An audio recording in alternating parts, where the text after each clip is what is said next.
Welcome back. We're about to encounter the fifth Colossus of the game, Avion. Avion is one of my favorite encounters in the entire game, partially because I think the mechanics are very dynamic, do a lot of interesting things to the player, and are visually striking. I also enjoy Avion from a symbolic perspective. We've talked about the importance of the image of the hawk in this game, as a bird that conveys souls from one area to another, or at least has some sort of connection to the soul or the spirit realm. Avion, as you might guess, is a giant bird. In this case, we have an explicit example of a bird image being tied to the image of a soul. Inside Avion, we have the disembodied soul of Dorman, and by proxy, Avion also guards the soul of Mono, as sort of a obstacle on the path to restoring her own soul. Avion also interests me because Avion is one of the most striking colossi when it comes to really hammering home the image of an animal.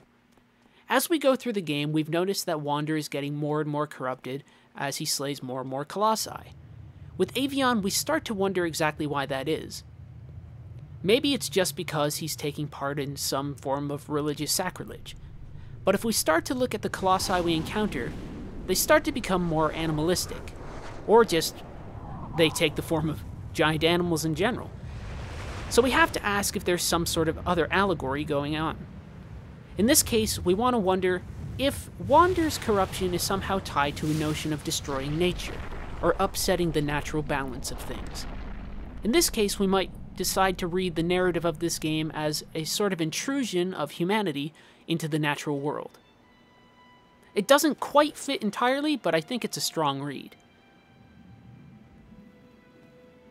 Of a small note, Avion is actually the fourth Colossus in the E3 build of this game. Now it is the fifth. In terms of symbols, this is a bit of a stretch, but I like it. I like to associate the Roman numeral for 5, a V, with the image of a bird's wings. Meaning-making in games doesn't necessarily have to involve a lot of giant, important symbols. Sometimes they can be something as small as mnemonic devices, like my association of V with 5 with the fifth Colossus. I want us to examine Avion for a moment. Avion never directly attacks us. It's another example of nature as this passive thing. Gaius attacks us. Quadratus attacks us, perhaps, but only when really provoked. And Phaedra chases us down, but also is fairly sedate. I could stand here forever and Avion won't do a thing. I have to once again get Avion to come to me.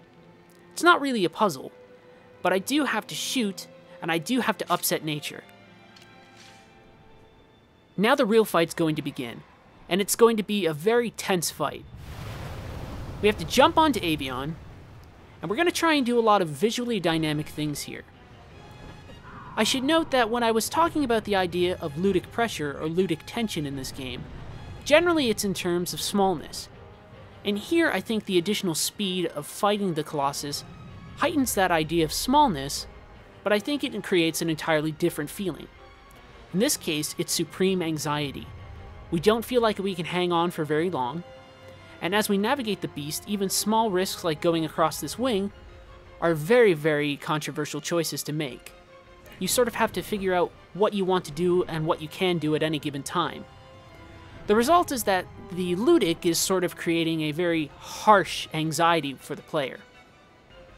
This is especially true because if I mess up any of the techniques I'm going to do, I'm going to fall into the water below, and that's just infuriating. So now we're going to see if we can do this right. I'm going to stab the wing, and hopefully jump from the wing to Avion's body.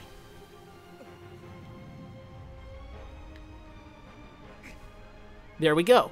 The first part of the battle, successful. And I have to tell you, I'm really glad that happened, because I've practiced a couple times on Avion today, and that's not always an assured thing. So that feeling of anxiety and of actual tension that I'm talking about really comes to play when we're fighting against Avion. For a moment, I really need to focus to see if I can get the trick to happen again. Otherwise, we'll sort of take note of what happens if I fall into the water below. If I do this correctly, though, Avion's not only a quick fight, but a very tense one, and one that still has symbolic meaning. So here we go. Attempt number 2. Stab, and let's have our fingers crossed.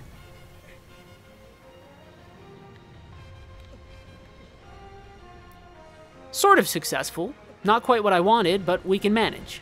Normally you want to land on Avion's body. In this case, I've landed on a wing. If I had a weaker grip gauge, this would be a really big problem. Instead, I just need to wait for Avion to straighten out, so I can climb on up, and hopefully find something else to hold on to.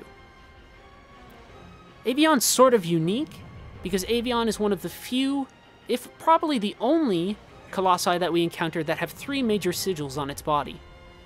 Other Colossi will have minor sigils, some things that will sort of weaken them to a small degree or make it easier for us to climb them. Avion, by having 3 sigils, is actually one of the most robust Colossi in the game.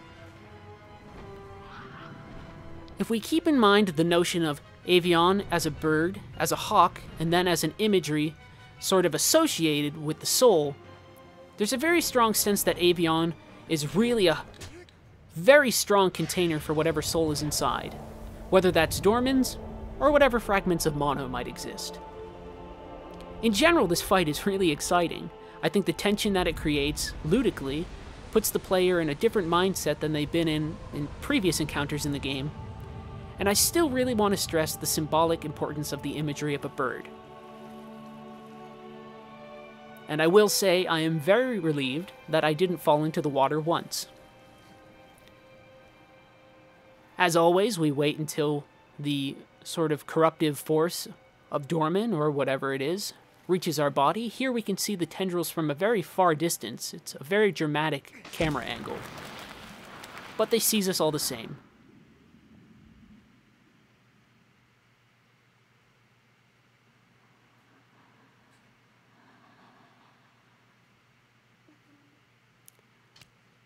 The ability of a game to use its ludic components to force a real emotional state is something that's very interesting to me. I think that content can do this as well, seeing a cutscene or watching a character interact with another in a way that we find compelling, but I think gameplay itself can really lead to these moments of pure emotional intensity. With Avion, it was a lot of anxiety. With some other Colossi we encounter, it can be something as simple as frustration, or it can end up being a real sense of fear.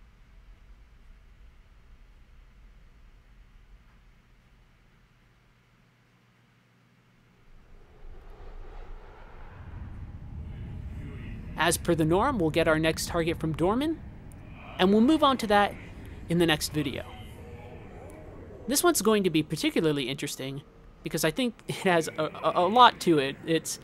It's got all sorts of components to it, and it can be frustrating, but also not. Also, I think it's one of the more charmingly designed Colossi in the game. So maybe not that frustrating, but more something that's just sort of amusing, which is not something we encounter very often in the game.